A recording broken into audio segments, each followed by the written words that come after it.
नहीं है, दुनिया के किसी देश में भागवत नहीं है। जब जब भागवत पहुंची है दुनिया के किसी देश में, तो भारत से ही भागवत जी पहुंची है दुनिया के देश में। जब जब राम का नाम पहुंचा है दुनिया के किसी देश में, तो भारत से ही राम का नाम पहुंचा है दुनिया के किसी देश में। जब जब कृष्ण का नाम पहुंचा है दुनिया के किसी देश में, तो भारत से ही नाम पहुंचा है दुनिया के किसी देश में। और भारत वालों, राम तो तुम्हारे घर के हैं, कृष्ण तो तुम्हारे हैं। तुम्हें अधिकार से कहना, मीराबाई ये नहीं कहती कि कृष्ण मेरे हैं, मीरा अधिकार से कहती है कि मेरे तो गिरधर गोपाल। हम लोग अधिकार ही तो ना जता पाए, हम अधिकार से ही तो ना कह पाए कि ये भगवान मेरे हैं। जिस दिन कह दोगे मेरी माँ अधिकार से कि कृष्ण तुम मेरे हो, उसी दिन कृष्ण तुम्हारे सामने प्रकट हो जाएंगे। जिस दिन अधिकार से कह दोगे कि ये मेरे हैं। विडंबना तो ये है कि आपके 70 साल की उम्र में, आपके 80 साल की उम्र में आपने एक बार भी अधिकार से नहीं कहा कि ये कृष्ण मेरे हैं। एक बार भी अधिकार से नहीं कहा कि ये मेरे माता और पिता हैं। त्वमेव माता च पिता त्वमेव गाने को तो हम सब गा रहे हैं। मात पिता तुम मेरे शरण गहूं किसकी, ये आरतियां तो हम बचपन से गा रहे हैं। पर गाने से क्या होता है? जब तक हम उसे फील ना करें, उस रिश्ते को महसूस ना करें, तब तक कहने से क्या होता है? भाई कहने को तो आदमी कह देता है तुम मेरे भाई हो, पर उसके साथ और अपने खुद के भाई के साथ व्यवहार जब करता है तो अंतर होता है। कह देने में तो सब कह देते हैं तुम हमारे भाई हो, तुम हमारी बहन हो, तुम हमारे ये हो, पर रियल जो रिश्ते अपनी बहन के साथ निभाते हो, अपने भाई के साथ निभाते हो, वो कह तो दिया है तुमने कि ये मेरा। जैसे कि फॉर एग्जाम्पल, बहुत सारे मालिक अपने नौकर को कहते हैं ये मेरा दूसरा बेटा है। आपका वफादार नौकर होगा तो आप कहेंगे समाज के सामने ये मेरा दूसरा बेटा है, ये मेरा तीसरा बेटा है, ये मेरा चौथा, 4 बेटे हैं तो ये 5वां बेटा है। आप नौकर को जीवन भर बेटा कहते जरूर हो, पर बंटवारे का टाइम आया तो हिस्से कितने होंगे? 4 ही होंगे, 5वां तो नहीं होगा। जीवन भर कहा बेटा है, पर व्यवहार में वो उतरा नहीं। हाँ या ना? बोलो हाँ या ना। मालिक कहता है ये मेरा नौकर नहीं है, ये मेरा बेटा है, बेटे की तरह प्यार करता हूं। तो आज तक किसी मालिक ने अपने नौकर को बंटवारे में अपना हिस्सा दिया बेटे वाला? केवल कहा है ना। याद रखना मेरी माँ, कह देना अलग है और रियल में निभा पाना, निभा देना अलग है। आज तक हम और आप यही कहते रहे हैं ये हमारे माता हैं, पिता हैं, केवल कहते आए हैं, आज तक माना नहीं है। जिस जिसने मान लिया है उनके सामने आकर खड़े हो गए हैं भगवान। जिन जिनने मान लिया है खड़े हो गए हैं भगवान उनके सामने आकर। और जो कहते गए हैं तो वो तब भी कहते थे, आज भी कह ही रहे हैं कि मात पिता तुम मेरे शरण गहूं किसकी, तुम बिन और न दूजा आस करूं किसकी। ये कहने की बातें नहीं है, ये फीलिंग है, ये महसूस करने का विषय है, ये सच्ची मानने का विषय है।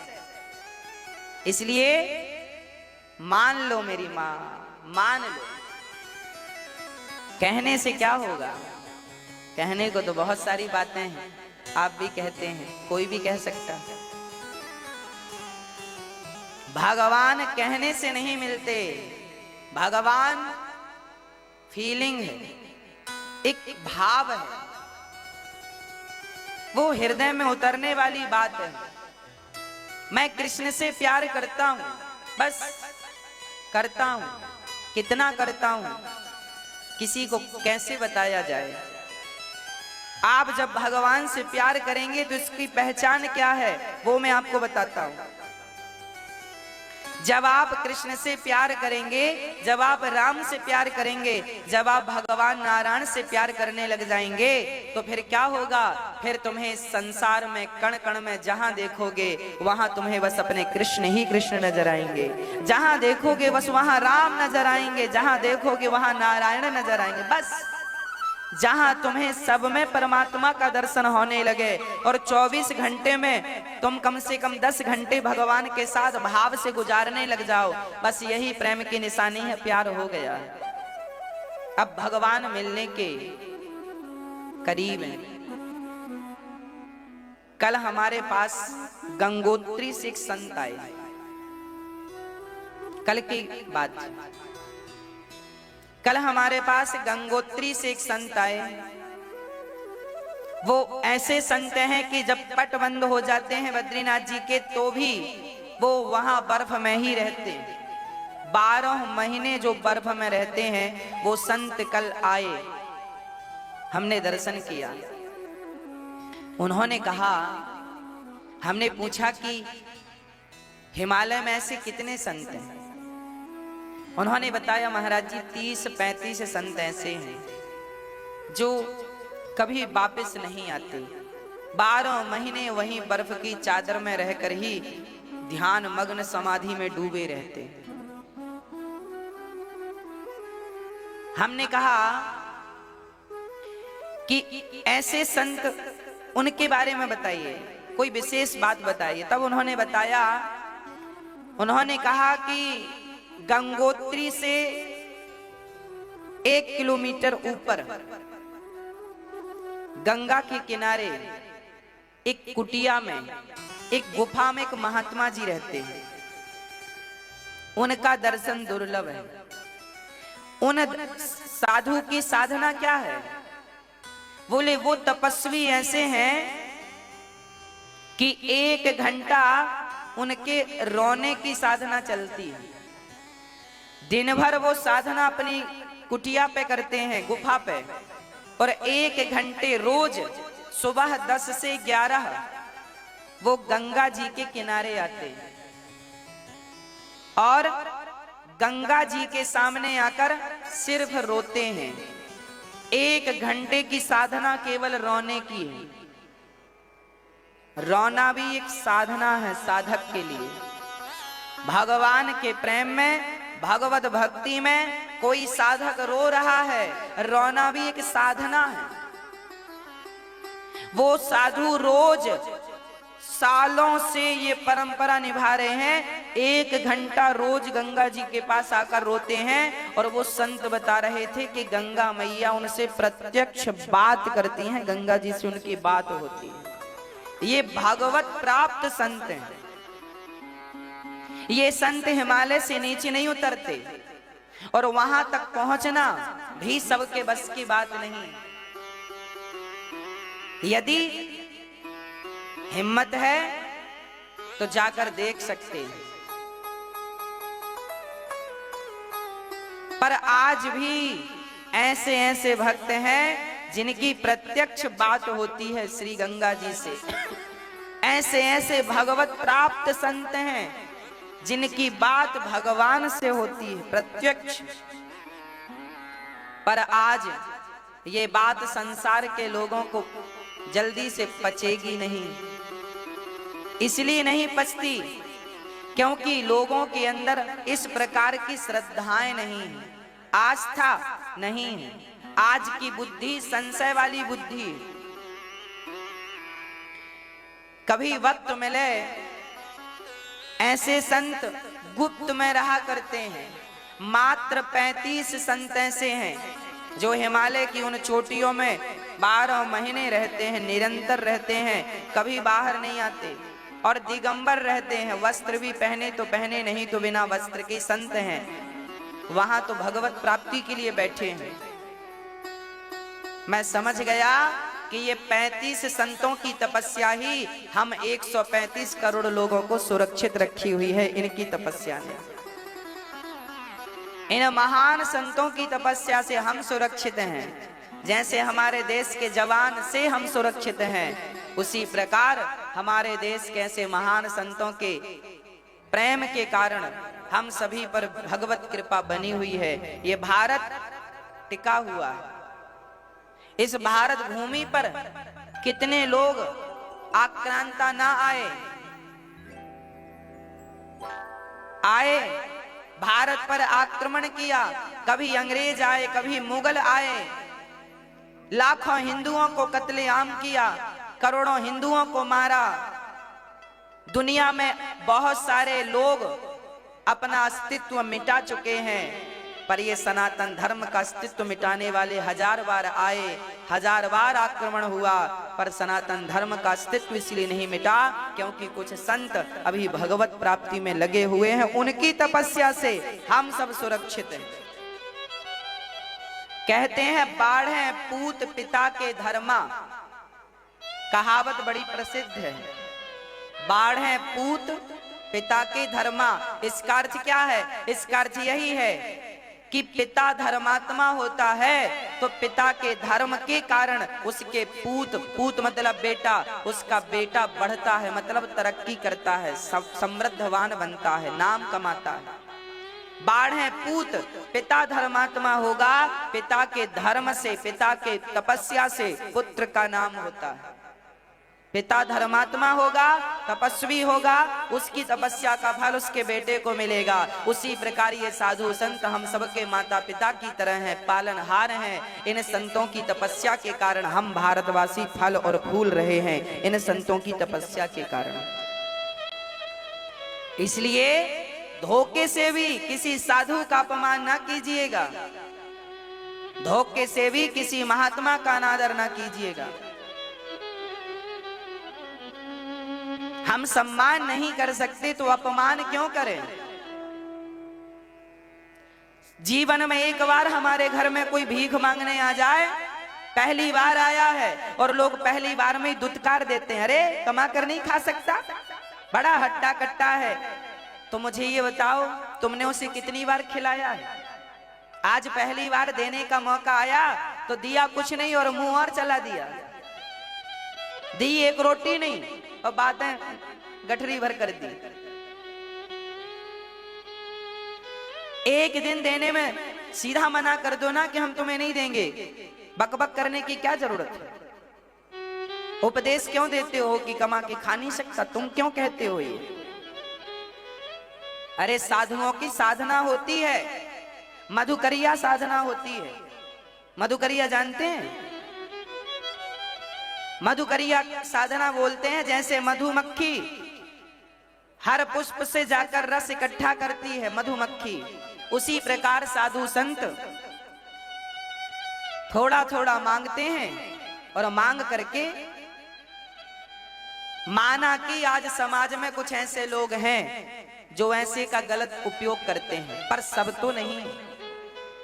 उन कुछ के चक्कर में सही भी आपके घर आ जाए महात्मा, कोई सच्चा महात्मा, तो आपको तो लगेगा ये भी पाखंडी है और उसे भी आप दुत्कार देंगे। ना जाने किस रूप में नारायण मिल जाए। इसलिए सब में भगवान का दर्शन करते हुए, सबका सम्मान करते हुए, उन्हें जो बन पड़े दाल चावल रोटी जो भी आप श्रद्धा से देते हैं वो देते रहिएगा। कुछ साधु ऐसे हैं जो मधुकरिया करते हैं, मधुकरी करते हैं।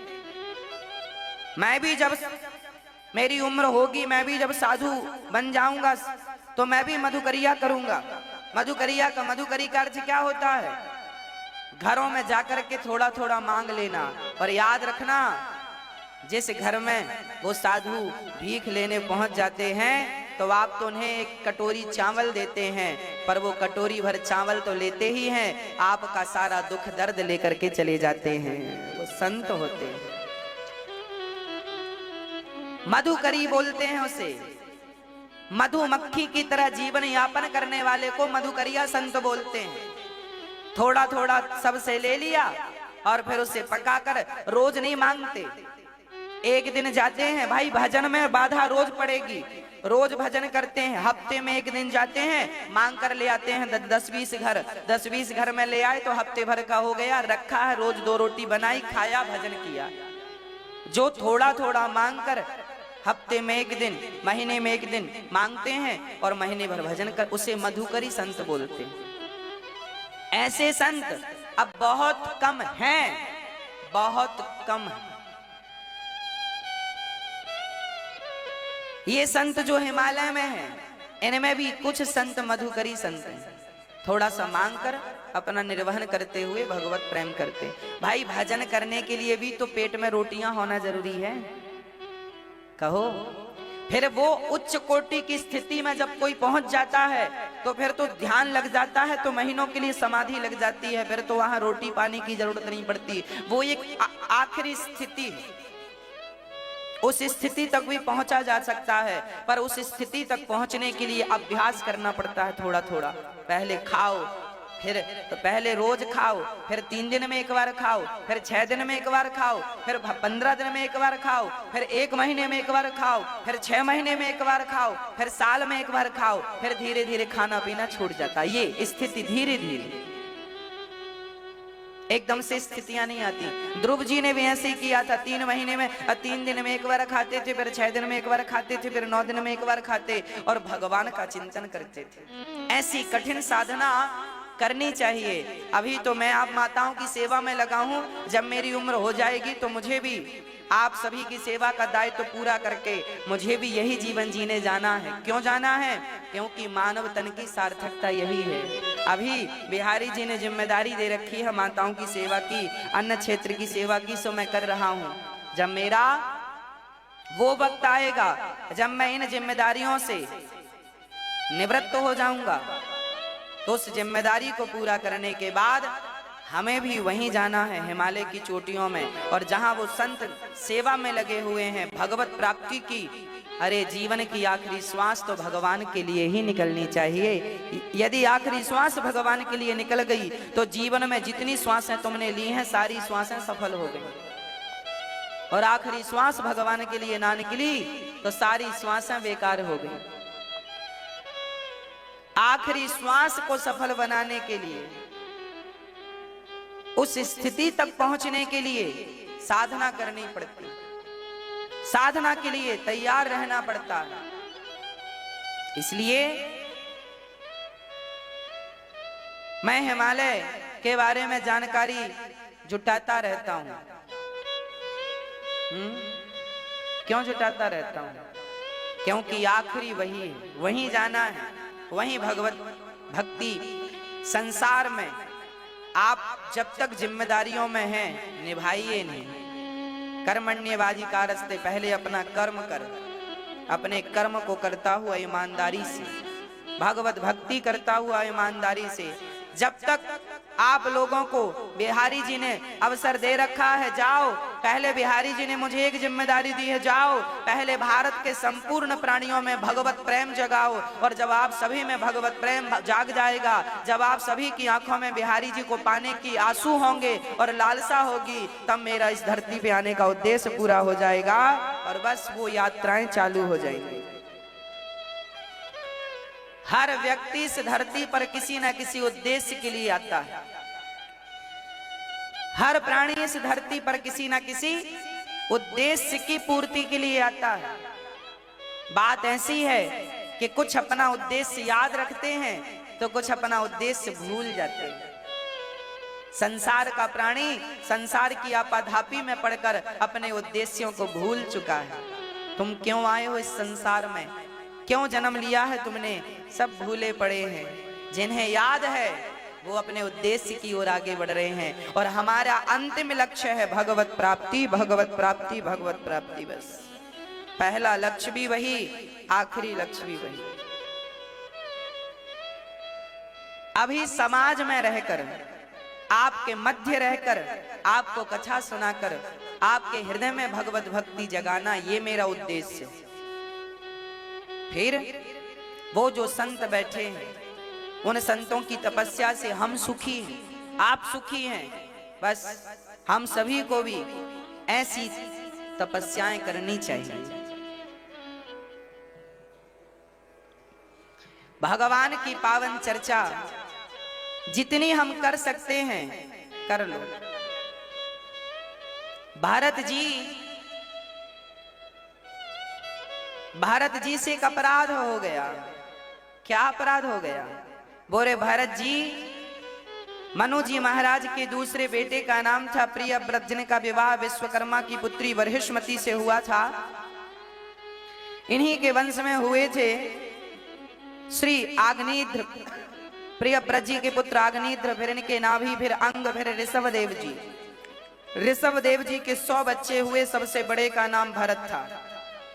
भारत जी घर परिवार छोड़कर गए थे गंगा के किनारे, गंडकी के किनारे। पर क्या हुआ, भारत जी की से गलती हो गई।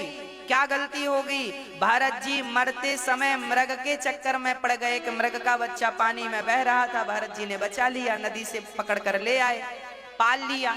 भाई पालना अच्छा, कुटिया में रखा था, पर बाद में छोड़ देना था ना, बच्चों के जानवरों के बीच में छोड़ देते, पर पकड़ के रख लिया, मेरा मेरा मृग, मेरा मृग। और अंत में जब प्राण निकले तो भारत जी मृग का ही चिंतन कर रहे थे।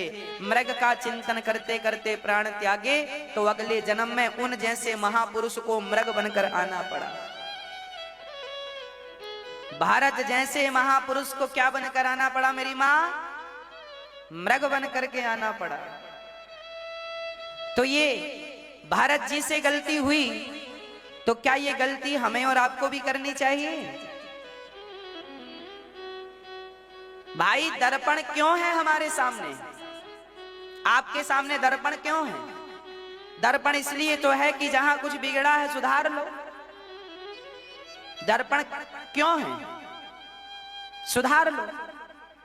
जैसे दर्पण सुधार के, अब कोई दर्पण देख कर भी उसके नाक में काला सा कुछ दाग लगा है, अब तुम दर्पण देख रहे हो, भैया थोड़ा कपड़े से नाक में ये तुम्हारे दाग लगा है, जरा साफ कर लो, बाहर निकल रहे हो लोग देखेंगे। दर्पण इसलिए है कि कुछ गड़बड़ हो सुधार लो, कचरा लगा हो निकाल दो, इसलिए दर्पण होता। अब कोई दर्पण देखने के देख तो ले पर सुधार ना करे, उसके जैसा बेवकूफ कौन होगा? तो शास्त्र हमारे दर्पण है।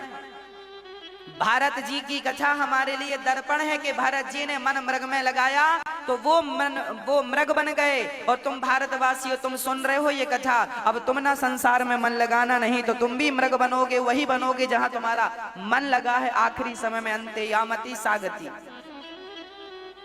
तो ये दर्पण देख कर भी तुम्हारी यदि दुर्दशा हो गई, दुर्गति हो गई, तो हम जैसा अभागा कौन होगा? कौन है फिर हम जैसा अभागा? इसलिए अभागी ना बनिएगा।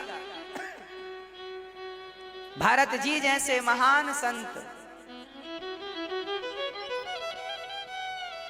मृग बन करके आए और मृग बन करके संसार में जंगल जंगल घूम रहे हैं।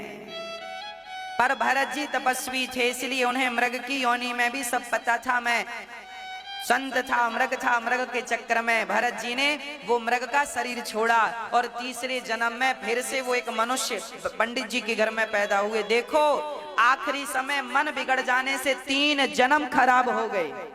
कितने जन्म बिगड़ गए? पहला जन्म तो खुद भरत जी का, भरत जन्म, फिर दूसरा शरीर पाया मृग का, और अब तीसरा शरीर पाया है मनुष्य का। फिर से एक गलती हुई तो 3 जन्म बिगड़ गए। और भारत जैसे साधु, भारत जैसे ज्ञानी की ये हालत है, तो हम जैसे मूर्खों की पता नहीं क्या हालत होगी। हमारे कितने बिगड़ेंगे? जब भारत जैसे धुरंधर ज्ञानियों की ये हालत है, 3 जन्म बिगड़ गए उनके, तो फिर हमारी क्या हालत होगी? हम तो भरत जी के चरणों की धूल भी नहीं है, परंतु दर्पण है भरत जी हमारे लिए। वो गलती हुई तुम ना करना। भारत जी तीसरी बार मनुष्य बनकर आए। इनके पिताजी पढ़ा रहे हैं, पर भरत जी कुछ पढ़ते नहीं, समझ गए कि ज्यादा पढ़ूंगा फिर उलझ जाऊंगा। ज्यादा विद्वान व्यक्ति भी संसार में उलझ जाता है। गुण दोष दृशिर दोषः, गुण और दोष दोनों ही बंधन है। हाँ मेरी मां,